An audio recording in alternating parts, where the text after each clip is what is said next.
March 24th makes it over 2 decades since Nigeria lost one of its foremost heroic figures, the late Major General Tunde Idiagbon, to the cold hands of death. He was 55 years old at the time of his death. General Tunde Idiagbon, as he was simply known, was a celebrated soldier, an accomplished statesman, and a remarkable political figure who served as Chief of Staff, Supreme Headquarters, as the de facto Vice President to the Federal Republic of Nigeria between December 31st, 1983 to August 27, 1985. He was an effective second-in-command to his alter ego, General Muhammadu Buhari, who at the time was also a Major General. Hi guys, welcome to Afribest Historic. On today's episode, we look into the illustrious career of General Tunde Idiagbon, a key figure in Nigeria's military history. From his early days to his rise as Deputy Head of State of Nigeria. Do stay tuned and enjoy the ride.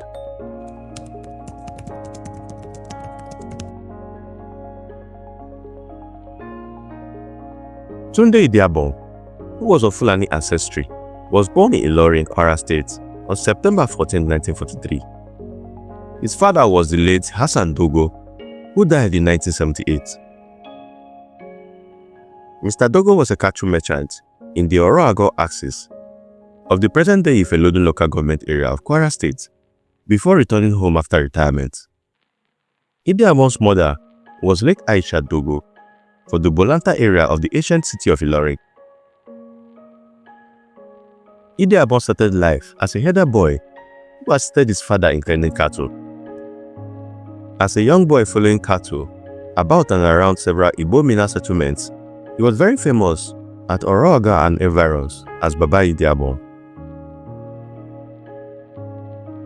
Just like most of his predecessors and contemporaries in Ilorin and the rest of northern Nigeria, the late no-nonsense military tactician adopted the name of his ancestral family compound as his official surname, which he bore with total respect and pride throughout his eventual sojourn on earth.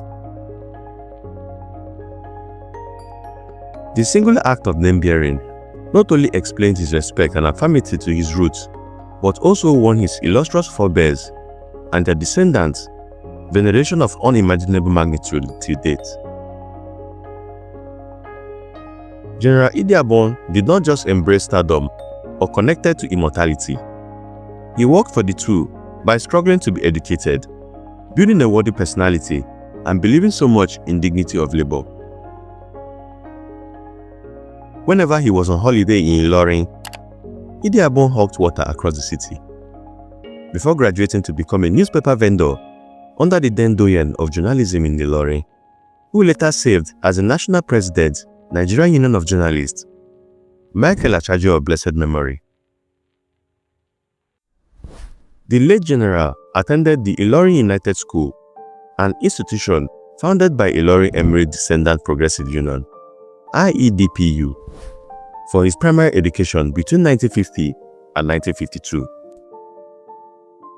In 1953, Idiagbon proceeded to the Occasional Senior Primary School, from where he completed his primary school education in 1957. Idiagbon was probably among the first set of indigenes of Ilorin Emirate who enrolled in the Nigerian Military School Zaria, which he attended between 1958 and 1962. He was thereafter enlisted as an officer into the Nigerian Army and was commissioned as a second lieutenant in 1965 after successfully completing training at the Pakistani Military Academy, Coup, from where he also bagged a Bachelor's of Art degree in economics.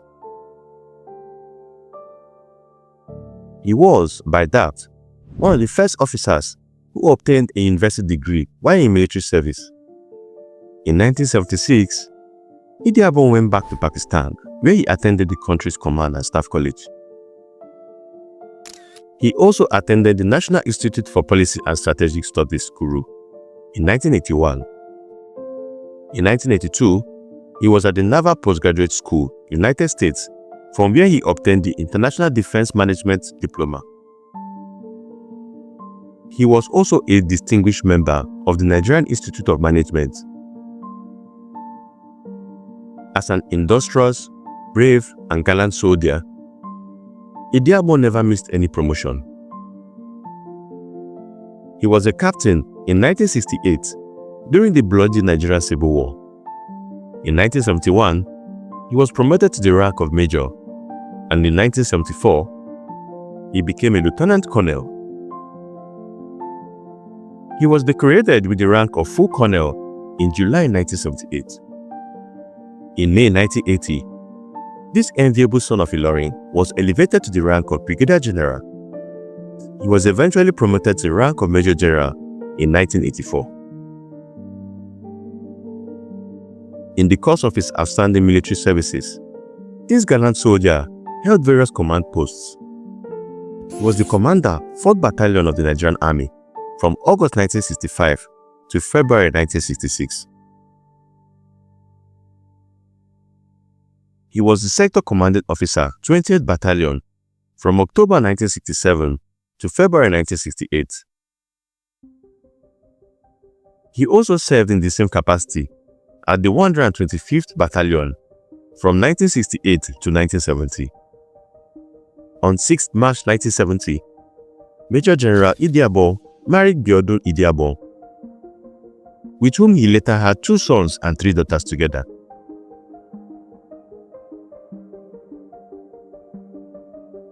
This remarkable apostle of discipline was the brigade major and deputy commander, 33rd Brigade, between March 1970 and March 1971. He served as the commander, 29th Brigade, from March 1971 to December 1972.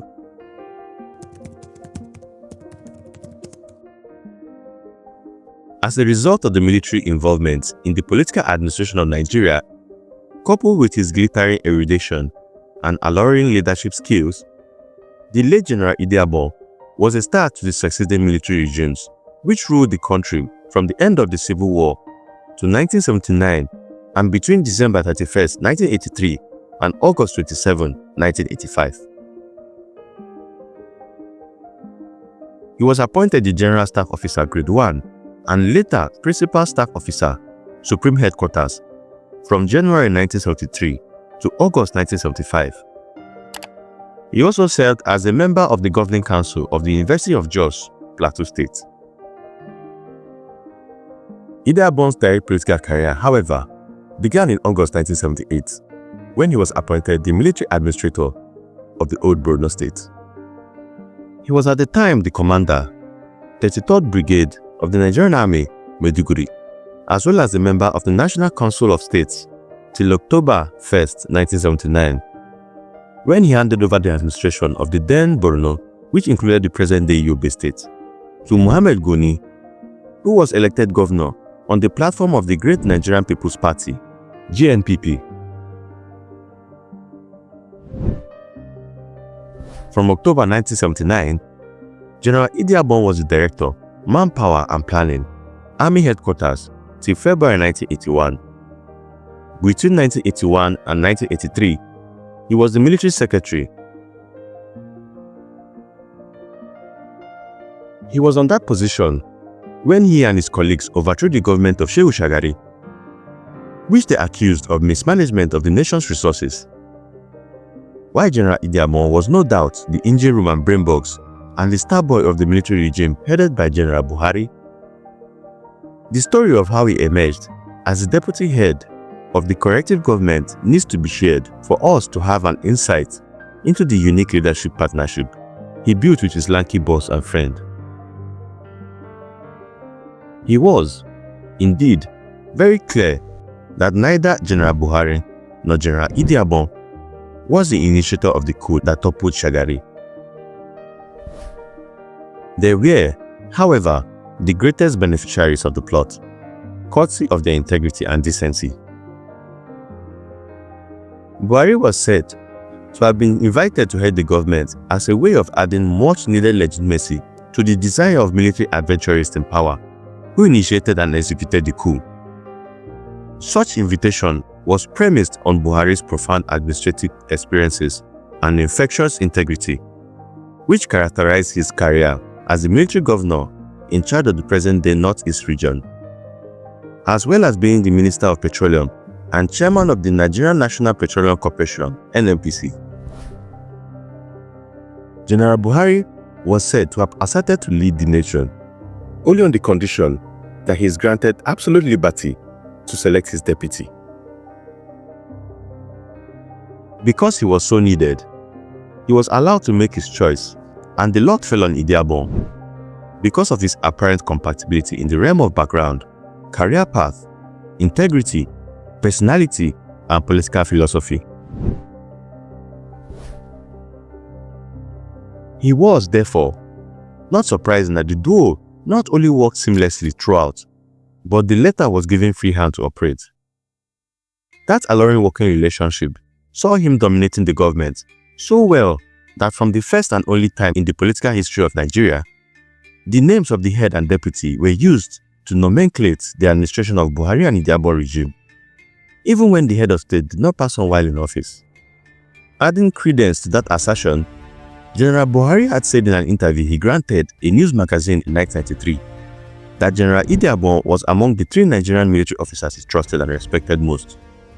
He added that the case of Idiagbon was even unique among the trio because Providence had always made Idiagbon to either serve under him or overtake offices he had previously occupied, and he always left those places better off. For instance, the two at various times were sent for military training at the Indo-Pakistani region. They both served as chief executive of the northern state of Borno at separate times.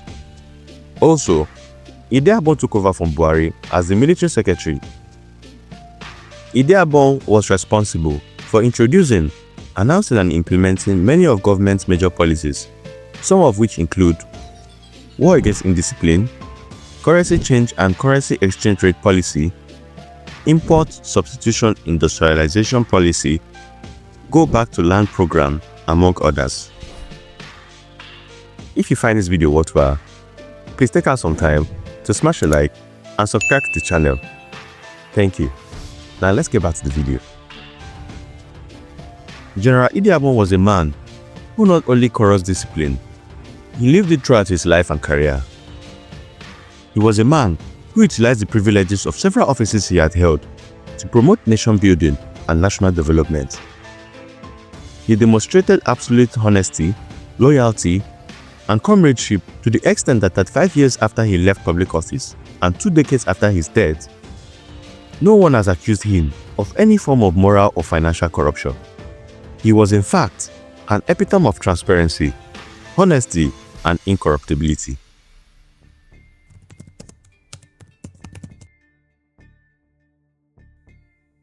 On August 27, 1985, while Idiagbon was out of the country on a religious visit to Saudi Arabia, Buhari was overthrown in a military coup led by Chief of Army Staff, Major General Ibrahim Babangida, after 20 months in power.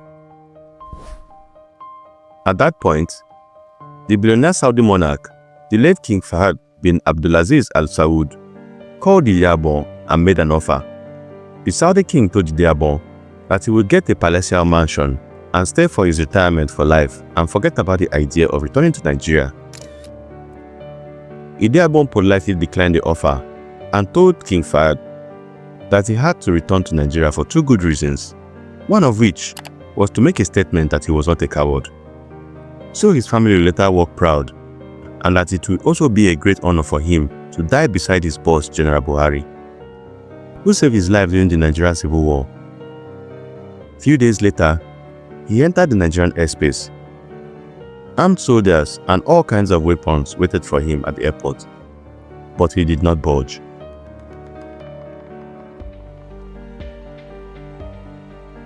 He and Buhari had ruled Nigeria for 20 months before IBB and his boys came in and embarked on their coup. Idiagbon was removed from his position as Chief of Staff to Supreme Headquarters and was placed under house arrest for 3 years. No one is too good not to have his faults. One of the weaknesses associated with the late General Idiagbon was his extreme taciturn nature, which brought him so many misinterpretations. Perhaps Particular experiences were responsible for his reluctance to open up on issues and experiences that shaped his life.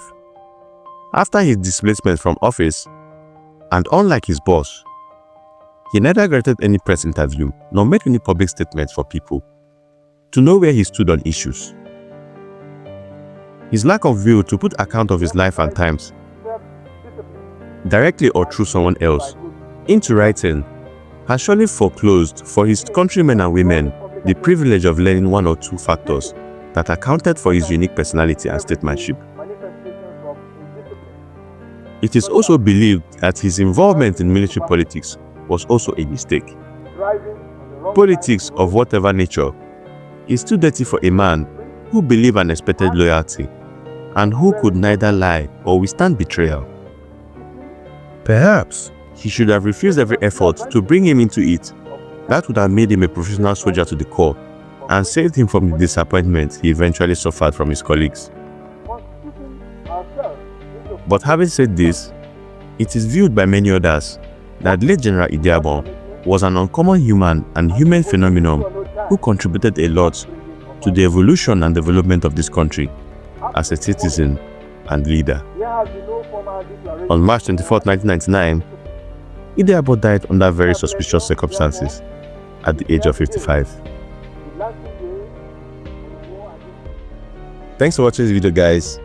I would really love to know your thoughts about this great man, General Tunde Idiagbon. Please leave them in the comment section down below. Don't forget to smash a like and subscribe to the channel and turn on the notification button to get more content like this about African history. It's been Namdi from African Historic. See you in the next video.